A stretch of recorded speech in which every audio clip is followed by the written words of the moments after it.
Hello ಎಲ್ರಿಗೂ ನಮಸ್ಕಾರ. Welcome back to Bhagya creation. ಯಾರ್ಯಾರಾಗೆ ನಮ್ಮ ಚಾನಲ್ ನೋಡ್ತಾ ಇದ್ದೀರಾ ದಯವಿಟ್ಟು ಸಬ್ಸ್ಕ್ರೈಬ್ ಮಾಡ್ಕೊಳ್ಳಿ. ನನ್ನ ವಿಡಿಯೋ ಇಷ್ಟ ಆದರೆ ಒಂದು ಲೈಕ್ ಕೊಡಿ. ಇಷ್ಟು ದಿವಸ ಸಪೋರ್ಟ್ ಮಾಡ್ಕೊಂಡು ಬರ್ತಾ ಇದ್ದೀರಾ, ಹಾಗೇ ಸಪೋರ್ಟ್ ಮಾಡಿ ದಯವಿಟ್ಟು ಪ್ಲೀಸ್ ಸಬ್ಸ್ಕ್ರೈಬ್ ಮಾಡ್ಕೊಂಡು ನೋಡಿ ವಿಡಿಯೋನ. ನಾನು ಇವತ್ತು ಒಂದು ಬ್ರೇಕ್ಫಾಸ್ಟು ಆಗುತ್ತೆ, ಅಟ್ಲೀಸ್ಟ್ ಸಂಜೆ ಟೈಮು ಸ್ನ್ಯಾಕ್ಸ್ ಟೈಪು ಮಕ್ಳಿಗೆ ಮಾಡಿಕೊಡ್ಬೋದು. ವೆಜಿಟೇಬಲ್ಲು ತುಂಬಾ ಒಳ್ಳೆಯದು ಆರೋಗ್ಯಕ್ಕೆ. ನಾನಿಲ್ಲಿ ಒಂದು ಬೌಲ್ಗೆ ನಾನು ಚೆನ್ನಾಗಿ ತೊಳೆದು ಕ್ಲೀನಾಗಿ ಸಣ್ಣ ಕಟ್ ಮಾಡಿ ಇಟ್ಟಿರೋಂಥ ಮೆಂತ್ಯ ಸೊಪ್ಪು, ಮತ್ತು ಒಂದು ಸಣ್ಣ ಕಟ್ ಮಾಡಿರೋಂಥ ಈರುಳ್ಳಿ, ಒಂದು ಆಲೂಗೆಡ್ಡೆ ತುರಿದಾಕಿದ್ದೀನಿ, ಒಂದು ಕ್ಯಾರೆಟು ತುರಿದಾಕಿದ್ದೀನಿ, ಮತ್ತು ಇಲ್ಲಿ ಸಣ್ಣಗೆ ಕಟ್ ಮಾಡಿರೋ ಅಂಥ ಹಸಿರು ಮೆಣಸಿನ್ಕಾಯಿ ಮತ್ತು ಕೊತ್ತಂಬರಿ ಸೊಪ್ಪು ಎರಡನ್ನೂ ಹಾಕ್ಕೊಂಡು ಇಲ್ಲಿ 1 ಕಪ್ಪು ರವೆನ ಹಾಕ್ಕೋತಾ ಇದ್ದೀನಿ. ಮತ್ತು ಒಂದು ಅರ್ಧ ಕಪ್ನಷ್ಟು ನಾನು ಕಡಲೆ ಹಿಟ್ಟನ್ನು ತೊಗೋತಾ ಇದ್ದೀನಿ. ಅಂದರೆ ನಾವು ಬೋಂಡ ಬಜ್ಜಿ ಎಲ್ಲ ಮಾಡ್ತೀವಲ್ಲ ಆ ಹಿಟ್ಟನ್ನು ಹಾಕ್ಕೊಂಡಿದ್ದೀನಿ. ಇನ್ಸ್ಟೆಂಟಾಗಿ ಮಾಡ್ಬೋದು, ಮಕ್ಕಳಿಗೆ ಏನು ತಿನ್ನೋದಕ್ಕಿಲ್ಲ ಅಂದಾಗ ಅಥವಾ ಬ್ರೇಕ್ಫಾಸ್ಟಿಗಾಗಲಿ ಮಾಡ್ಬೋದು. ಇವಾಗ ಅದನ್ನೆಲ್ಲ ಹಾಕ್ಕೊಂಡು ರುಚಿಗೆ ತಕ್ಕಷ್ಟು ಉಪ್ಪನ್ನು ಹಾಕಿ ಈಗ ಎಲ್ಲ ಮಿಕ್ಸ್ ಮಾಡ್ಕೊಳ್ಳೋಣ. ಅಂದರೆ ಕಲರ್ಫುಲ್ಲಾಗಿರೋದ್ರಿಂದ ನೀವು ಸ್ನ್ಯಾಕ್ಸ್ ಥರನೂ ಮಾಡ್ಬೋದು, ಇಲ್ಲ ಅಂದರೆ ಈ ರೀತಿ ಬ್ರೇಕ್ಫಾಸ್ಟಿಗೂ ರೆಡಿ ಮಾಡ್ಬೋದು. ಎಲ್ರಿಗೂ ಆಗುತ್ತೆ, ತುಂಬಾ ಹೆಲ್ತಿಯಾಗಿರುತ್ತೆ.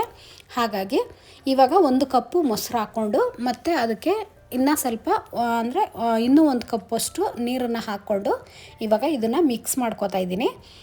ತುಂಬಾ ಒಳ್ಳೆಯದು ಆರೋಗ್ಯಕ್ಕೂ ಅಷ್ಟೇ. ನಾವು ಬೇರೆ ಬೇರೆ ಸ್ನ್ಯಾಕ್ಸ್ ಎಲ್ಲ ಮಾಡಿಕೊಡ್ತಾ ಇರ್ತೀವಿ, ಇದೂ ಅಷ್ಟೇ. ಈ ರೀತಿ ಮಾಡಿ ನೀವು ಸ್ನ್ಯಾಕ್ಸ್ ಟೈಪ್ ಮಾಡ್ಬೋದು, ಇಲ್ಲ ಅಂದರೆ ಈ ರೀತಿ ಬ್ರೇಕ್ಫಾಸ್ಟಿಗೆ ಹೆಲ್ದಿಯಾಗಿ ಇರುತ್ತೆ. ಇನ್ಸ್ಟೆಂಟಾಗಿ ಮಾಡ್ಕೋಬೋದು. ನಾವು ಯಾವುದೇ ರೀತಿ ಟೈಮ್ ತೊಗೊಂಡು ಮಾಡಬೇಕು ಅನ್ನೋದೇನಿಲ್ಲ, ಹಾಫ್ ಆನ್ ಅವರ್ಗೆಲ್ಲ ನಿಮಗೆ ಆಗೋಗ್ಬಿಡುತ್ತೆ. ತುಂಬಾ ಈಸಿ ರೆಸಿಪಿ. ಇದಕ್ಕೆ ಇವಾಗ ಅಂದರೆ ಸ್ವಲ್ಪ ನೋಡಿಕೊಂಡು ನೀರು ಹೇಗೆ ಬೇಕೋ ಅಷ್ಟು ಮಾತ್ರ ಹಾಕ್ಕೊಂಡು ನೀವು ಕಲಿಸ್ಕೋಬೇಕಾಗುತ್ತೆ. ಮತ್ತು ಇದಕ್ಕೆ ಸ್ವಲ್ಪನ ಸೋಡಾ ಹಾಕ್ಬಿಟ್ಟು ಇಲ್ಲಿ ಮುಚ್ಚಿಬಿಟ್ಟು ಎತ್ತಿಕ್ತಾ ಇದ್ದೀನಿ. ಇವಾಗ ಗ್ಯಾಸ್ ಹಚ್ಚಿ ಒಂದು ಚಿಕ್ಕ ಪ್ಯಾನ್ ಇಟ್ಕೊಂಡು ಇಲ್ಲಿ ಸ್ವಲ್ಪ ಒಗ್ಗರಣೆ ಕೊಟ್ಕೊಳ್ಳೋಣ.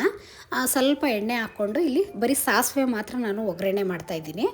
ನಿಮಗೆ ಬೇಕು ಅಂದರೆ ನಾವು ಆಲ್ಮೋಸ್ಟ್ ಎಲ್ಲ ಇಂಗ್ರೀಡಿಯೆಂಟ್ಸ್ನೂ ಅದಕ್ಕೆ ಸೇರಿಸಿರೋದ್ರಿಂದ ಇದಕ್ಕೆ ಬೇಕು ಅಂದರೆ ನೀವು ಜೀರಿಗೆನ ಹಾಕ್ಕೋಬೋದು ಮತ್ತು ಕರಿಬೇವು ಹಾಕ್ಕೋಬೋದು. ನಾನಿಲ್ಲಿ ಅವೆರಡನ್ನೂ ಹಾಕ್ಕೋತಾ ಇಲ್ಲ.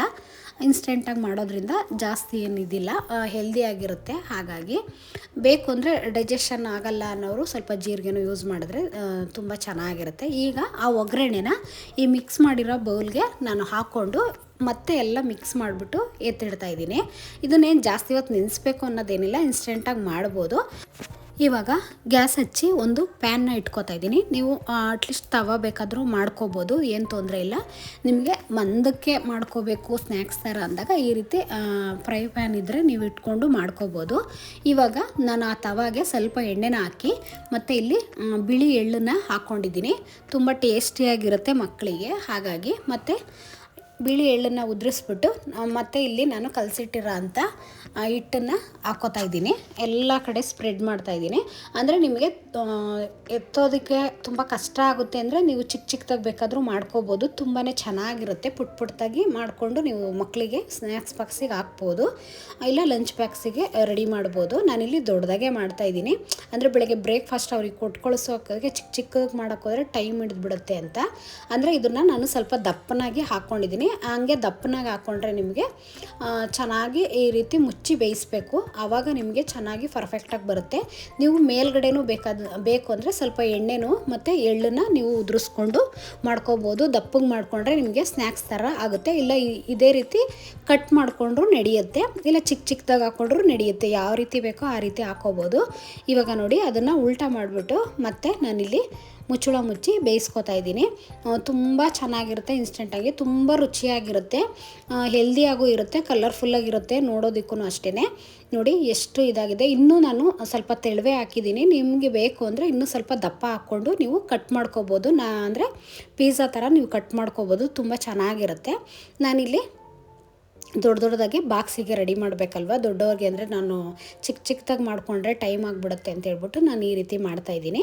ನಿಮಗೆ ಬೇಕು ಅಂದರೆ ಪುಟಾಣಿಗೆ ಮಾಡ್ಕೊಳ್ಳಿ, ಇಲ್ಲ ಅಂದರೆ ಈ ರೀತಿಯೇ ಮಾಡಿಬಿಟ್ಟು ಮಾಮೂಲಿ ಪೀಸಾ ಕಟ್ಟರಲ್ಲಿ ಕಟ್ ಮಾಡಿಕೊಂಡ್ರೆ ನಿಮಗೆ ಪೀಸಸ್ ಚೆನ್ನಾಗಿ ಬರುತ್ತೆ. ಸ್ವಲ್ಪ ಅಂದರೆ ಇದನ್ನು ಬೇಯಿಸೋವಾಗ ಸ್ವಲ್ಪ ಟೈಮ್ ಹಿಡಿಯುತ್ತೆ, ನೋಡಿಕೊಂಡು ಬೇಯಿಸ್ಬೇಕಾಗುತ್ತೆ. ತುಂಬ ಅರ್ಜೆಂಟಲ್ಲಂತೂ ಬೇಯಿಸೋಕ್ಕಾಗಲ್ಲ. ಇನ್ಸ್ಟೆಂಟಾಗಿ ಏನೋ ಮಾಡ್ಬೋದು, ಬಟ್ ಕಲಸೋದಕ್ಕೆ ಟೈಮ್ ಹಿಡಿಯಲ್ಲ. ಇದು ಸ್ವಲ್ಪ ಬೇಯಿಸೋದಕ್ಕೆ ಟೈಮ್ ಆಗುತ್ತೆ, ಇಲ್ಲ ಅಂತಲ್ಲ. ಹಾಗಾಗಿ ನೋಡಿ, ಈಗ ಮತ್ತೆ ನಾನು ಬೇಯಿಸ್ಕೊಂಡೆ, ಅದು ಬೆಂದಿರಲಿಲ್ಲ ಅಂಥೇಳಿ. ಪ್ರತಿಯೊಂದನ್ನು ಅಷ್ಟೇ ನಿಮಗೆ ಬೇಕು ಅಂದರೆ ಮೇಲ್ಗಡೆ ಇನ್ನೂ ಸ್ವಲ್ಪ ಎಣ್ಣೆ ಮತ್ತು ಹಸಿ ಇರುತ್ತಲ್ವ, ಆವಾಗಲೇ ನೀವು ಎಳ್ಳನ್ನು ಹಾಕ್ಬಿಟ್ರೆ ಟೇಸ್ಟ್ ಅಂತೂ ಸಖತ್ತು ಚೆನ್ನಾಗಿರುತ್ತೆ. ನೀವು ಮಾಮೂಲಿ ಬ್ರೇಕ್ಫಾಸ್ಟ್ ಎಲ್ಲ ತಿಂದಿರ್ತೀರ, ಬಟ್ ಈ ಥರ ಒಂದು ಸಲ ಮಾಡ್ಕೊತೀನಿ, ಹಾಗೇ ತಿನ್ಬೋದು. ಇಲ್ಲಿ ನಾನು ಕಾಯಿ ಚಟ್ನಿ ಮಾಡಿದ್ದೆ, ಅದನ್ನು ನಾನು ಇಟ್ಕೊಂಡಿದ್ದೀನಿ. ನೀವು ಸಾಸು ಅಥವಾ ಬೇರೆ ಯಾವುದ್ರಲ್ಲಾದರೂ ತಿನ್ಬೋದು. ಮಕ್ಕಳಿಗೂ ಕಲರ್ಫುಲ್ಲಾಗಿರುತ್ತೆ, ಆರೋಗ್ಯವಾಗಿರುತ್ತೆ. ಒಂದು ಸಲ ಟ್ರೈ ಮಾಡಿ. ಹೀಗೆ ನಮ್ಮ ಚಾನಲ್ನ ಸಪೋರ್ಟ್ ಮಾಡಿ, ಸಬ್ಸ್ಕ್ರೈಬ್ ಮಾಡ್ಕೊಳ್ಳಿ, ಶೇರ್ ಮಾಡಿ, ಕಮೆಂಟ್ ಮಾಡಿ. Thank you for watching.